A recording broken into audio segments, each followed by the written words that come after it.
Film की शुरुआत में हमें दो सांप दिखाई देते हैं, एक सफेद और एक हरा। दोनों सांप बहने हैं। वे युवा प्रतीत होते थे, लेकिन वे 1000 वर्ष से अधिक उम्र के थे। सफेद सांप का नाम सुजिन था। दोनों सांपों में मानव रूप के अनुकूल होने की क्षमता थी। एक दिन दोनों सांप एक पहाड़ पर जियान नाम के एक लड़के को देखते हैं। वह पहाड़ पर फूल चख रहा था। दोनों चौंक जाते हैं कि क्या इंसान फूल खाता है। दरअसल जियान अपने दोस्तों के साथ कुछ जड़ी बूटियों की तलाश में वहां आया था। वह अकेला ही पहाड़ों के बीच से आगे बढ़ रहा था। हरा सांप अपने असली रूप में वहां आता है और उसे डराता है। भयभीत होकर वह पहाड़ से नदी में गिर जाता है। इसे देखकर सफेद सांप को जियान पर दया आती है। उसे उसके लिए बुरा लगता है। वह मनुष्य के रूप में नदी में चली जाती है। वह उसके मुंह में सांस लेती है। वह उसकी जान बचाती है। उसकी मदद करने के बाद वो चली जाती है। जब जियान जागता है तो वह अपने सभी दोस्तों को अपने आसपास पाता है। वह उनसे उस लड़की के बारे में पूछता है जिसने उसकी जान बचाई। उसके दोस्तों का कहना है कि हमें यहाँ कोई लड़की नहीं मिली, यह सब आपकी कल्पना में था। उसी दिन गांव में एक उत्सव का आयोजन किया जाना था। मंदिर के स्वामी और उनके मित्र भी उनके साथ उत्सव में जा रहे थे। उन्हें इस बात का अंदेशा था कि इस त्योहार पर राक्षस इंसानों को मारने वाले हैं। जियान उन जड़ी बूटियों के साथ उस ओर बढ़ रहा था, इसलिए वह उन सभी को अपने साथ ले जाता है। दूसरी तरफ सफेद सांप सुजिन उस क्षण गायब था जब उसने जियान की मदद की कि कैसे उसने अपनी सांस देकर उसकी जान बचाई।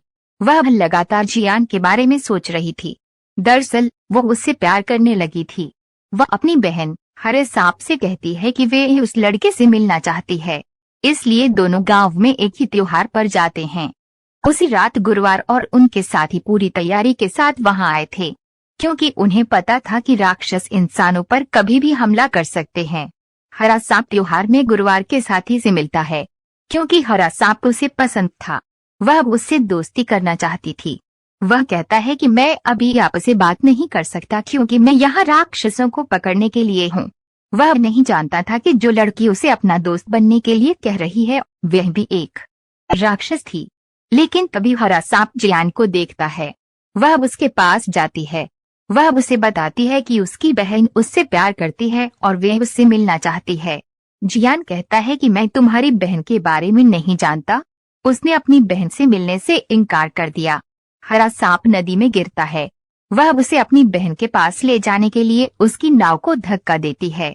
जैसे ही वह वहां पहुंचता है, सुखसेन कबूल करता है कि वे उससे प्यार करती है। जियान कहता है, लेकिन मैं किसी और से प्यार करता हूँ।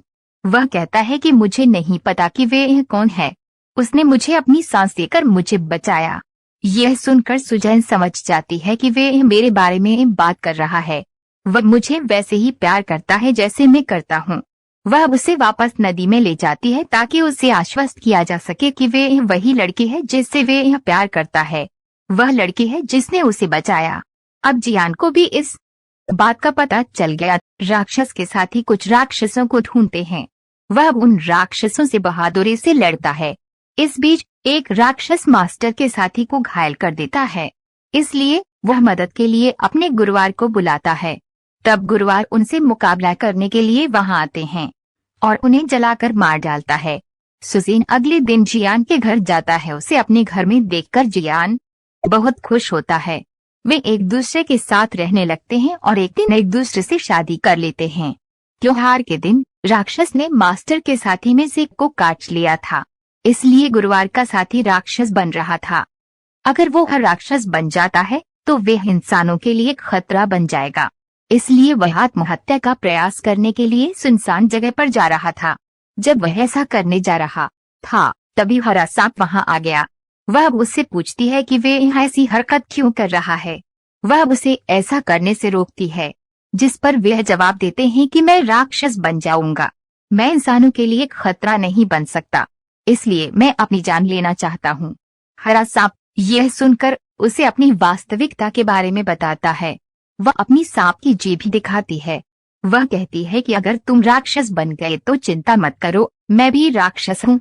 हम मास्टर को गांव जाते हुए देखते हैं। वह वहां राक्षस के कई शिकार पाता है। वे कठिनाई में थे और इसका सामना कर रहे थे।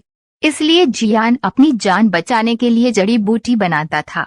दूसरी ओर सुजिन को पता था कि उन राक्षसों द्वारा उन पर हमला किया जा रहा है। वे बहुत शक्तिशाली और खतरनाक हैं। केवल जड़ी बूटियों से इनका इलाज संभव नहीं है। इसलिए सुजिन अपने पति और उन लोगों के जीवन को बचाने के लिए उन औषधीय पौधों में निचोड़ लेता है। सुजिन के पास एक चूहा था जो उसका दोस्त है। ये कहता है, तुम सुजिन क्या कर रहे हो? क्या आप नहीं जानते कि सांस लेना आपके लिए किसी जोखिम से कम नहीं है? ये आपको कमजोर बना देगा। लेकिन सुजिन अपने पति और अन्य लोगों की मदद करने को तैयार थी। जब जियान ग्रामीणों को उस जड़ी बूटी का तरल पदार्थ पिलाता है तो वे ठीक होने लगते हैं। ये मास्टर को चौंका देता है क्योंकि उनके अनुसार इन लोगों का इलाज करना असंभव था। लेकिन उन्हें ठीक होते देख वो हैरान रह जाता है। वह जियान से पूछता है कि क्या किसी ने इन जड़ी बूटियों को तैयार करने में उसकी सहायता की है, जिस पर वह जवाब देते हैं, हाँ, मेरी पत्नी ने मेरी मदद की। मास्टर ने स्वीकार किया है कि उनकी पत्नी एक सामान्य इंसान नहीं बल्कि एक राक्षस थी। इसलिए वह जियान को उसकी सुरक्षा के लिए एक पवित्र चाकू देता है। फिर मास्टर सुजिन के पास जाता है।